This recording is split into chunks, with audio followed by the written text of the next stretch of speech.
Welcome back. The Bronx River Alliance has partnered with several community-based organizations to address the issue of food insecurity in the Bronx. Their collaborative efforts resulted in the creation of the Bronx River Foodway. It's the first of its kind in the borough, offering edible food forests to the community. In light of this initiative, we're joined by Nathan Hunter, the Foodway Coordinator for the NYC Department of Parks and Recreation, and Journei Bimwala, the artist in residence for the Bronx River Alliance, to discuss this effort. Thank you both so much for joining me. Thanks for having us. Now, as we mentioned, food insecurity faces millions of New Yorkers, but I'm curious to know, how does it uniquely affect Bronx residents? Well, historically, the Bronx has been disinvested in, especially when it comes to food. We're located along the Bronx River, which is adjacent to the Hunts Point Terminal Food Market, which is the world's largest, or the United States' largest food distribution point. So just thinking about that example for a moment, the proximity to that space, and then the conditions of that community and the lack of access of that exact produce is disparaging. So we're out here with this edible food asset addressing that. And I'm definitely curious to learn a little bit more about that. But I want to talk about the negative effects of food insecurity on a person's health. Can you just explain, what effect this is having on people in the Bronx in regards to their health?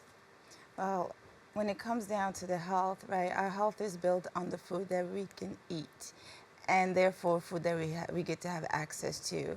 And with the Bronx, with the disparity that's being experienced there, it affects every single family not having access to not just any old type of food, there's also the quality of the type of food you get to have. And that's usually attached to economics, how much money you can actually afford and what is accessible within the community that you're living at.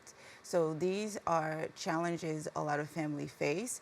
And then when you include the different types of allergies, right, that some family may face, gluten-free allergies, any kind of dietary restriction, and none of those items are in the neighborhood that you live in, and therefore you may continue to use the same food that may not be healthy for you, but then that's all that you have.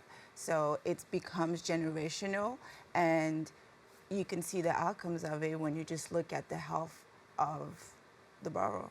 And, I'm really glad that you mentioned that, because I think that even myself, unfortunately, we have these ideas of, like when you mentioned gluten-free, like we don't think that is something that happens to people in our community, and it does. It's just that we don't have the access to even treat it or, face it adequately. And that brings me to my next question, is that despite making efforts to lead healthier lifestyle, there's been this idea that people from low-income areas just don't want to eat healthier. Can you talk a little bit more about, what you've learned, in regard to that, or what you've seen in regard to that? Because I think there's a lot of responsibility put on the person, but even when they try to make those changes, it's not like they have a lot to choose from. So can you talk a little bit more about that? Yeah, sure. That is really incredible and funny. I laugh at that because it's everyone wants to be healthy. No one wants to be sick, and everyone wants to live a lifestyle that they have the energy, they have the health, and they can see their children and so on and so forth having good state of health. What makes it difficult, again, is access. If I am gluten-free and the supermarket and all the food in my area don't have gluten-free anything available, then what am I to do? And then it also comes down to the prices. Everything is going up. So you have to get to a point of survival. Those families are surviving, and they have to make really hard decisions.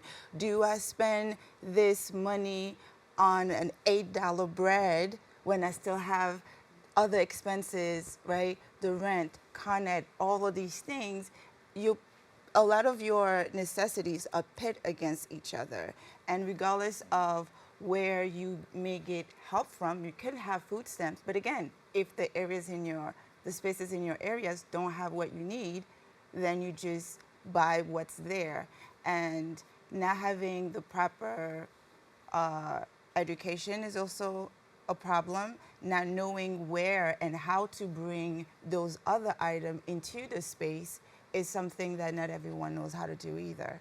Now, I also want to bring up this point, which, upon my research, although I lived in the Bronx for all of my life, it's not something that like really stood out to me. But unfortunately, the Bronx is reported to have a very imbalanced bodega slash corner store to supermarket ratio, which also contributes to the lack of proper resources because, as many of us know, you can't get fresh fruits and vegetables really at a bodega. Usually you're getting quick food, quick service meals. So that's leaving many people, as I mentioned, without fresh produce.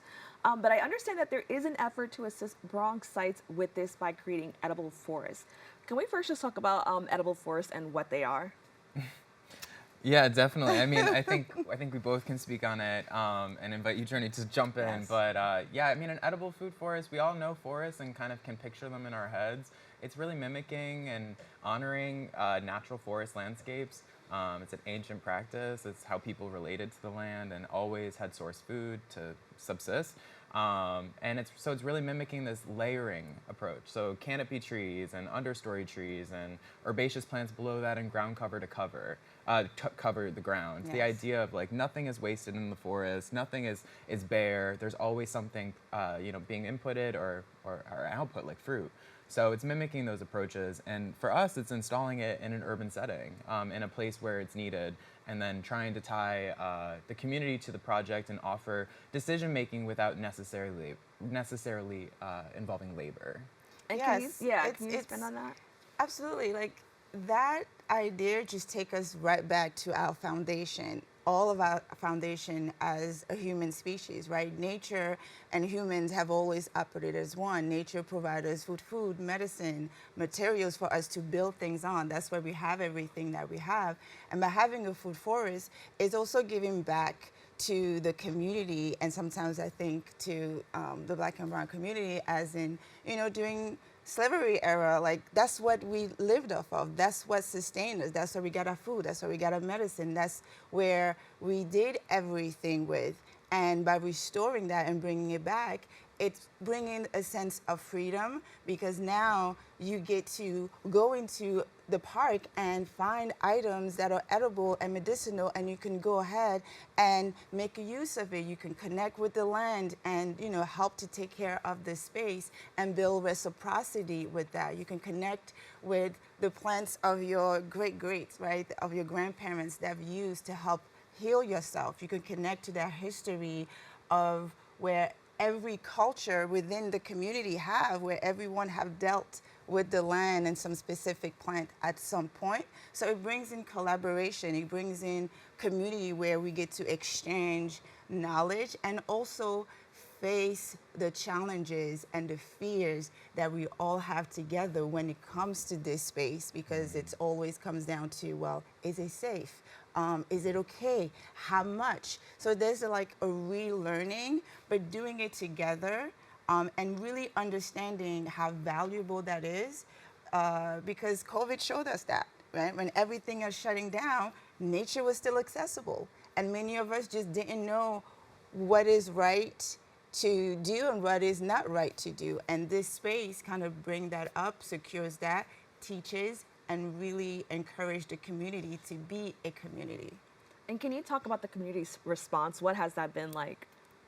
The community response has been beautiful and amazing as a process to watch, because for so long you have been told that you can't.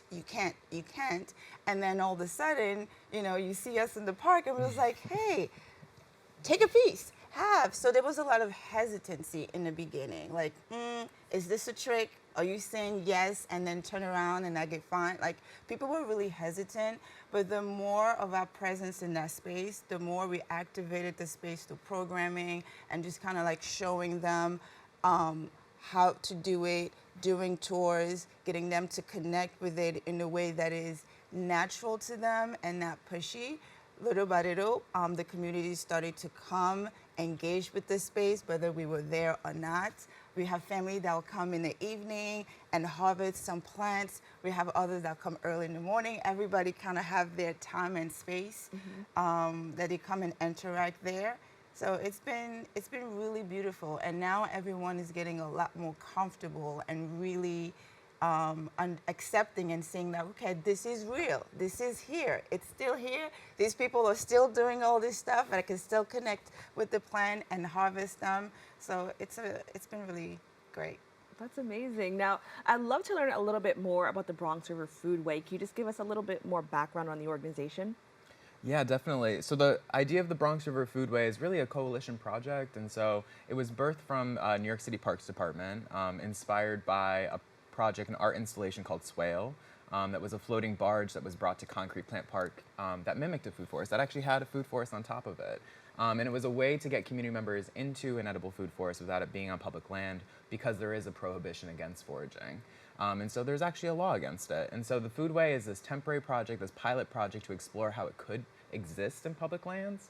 And so the Parks Department created this at the time and still today called the pilot project, but we're exploring the boundaries of that project and the limitations, recognizing that this was a very big idea that was, so many different folks had a voice in it and was inspired actually by an art project. And can you tell us a little bit more about that art project? Like, just give us a little bit more detail about that. Yeah, so it's a project called Swale. It was created by Mary Mattingly, the artist, and she wanted to initially build this food forest inside of a city park, but was told no. And so she, kind of tongue-in-cheek, built an art project, a giant barge that had a food forest on it. And she brought the same students and community members from that neighborhood onto the barge to be docents of the space, paid them to do that labor. Also, they built the barge. So the students went up north to build the barge up in Albany, I believe it was, or Syracuse. And so just seeing that like connection between land, the community, and in this case, water, quite literally, as a water-based organization, the Bronx River Alliance, it's not always just about water. It's about the banks of the river as well. It's about the land beside it. It's about the community beside it. And so that art project kind of brought it all together and created a really clear, articulated vision of what could exist. And then community evolved the project to where we're at now. That's amazing. And can you tell us a little bit more about the concrete, I think is plant? Concrete Plant Park. Yeah, Concrete Plant Park. Can you tell us a little bit more about that? Sure. So Concrete Plant Park originally was a concrete plant, and you know, young adults eventually and people from the community wanted to have access to the water, and the best way to have access to the water was through there. And that plant was abandoned over the years, and you know, so it was just abandoned. There was really nothing happening there, and it took the young people to protest on Westchester Avenue to get attention to really like the problem and situation and what the community wanted, to get that kind of going, which eventually led to Concrete Plant to turn into a Concrete Plant Park. So that is how that kind of came to be. And from there to the swell to now having the food forest on it, it is turning to be a place of peace, a place where community can find healing when they need healing, get together. It's a really beautiful place where that same space held a lot of dark moment for the community at large. So to see that transformation getting started by young people and all of the things that it's gone through has been really beautiful. Well, I want to thank you both so much for joining me and kind of sharing a little bit of your community and just, you know, ways that you're trying to help assist the Bronx live a healthier lifestyle with more access to nutritious and healthy food. So thank you both so much. Thank Thank you. you. Appreciate it. Stay tuned. We have more open for you right after this.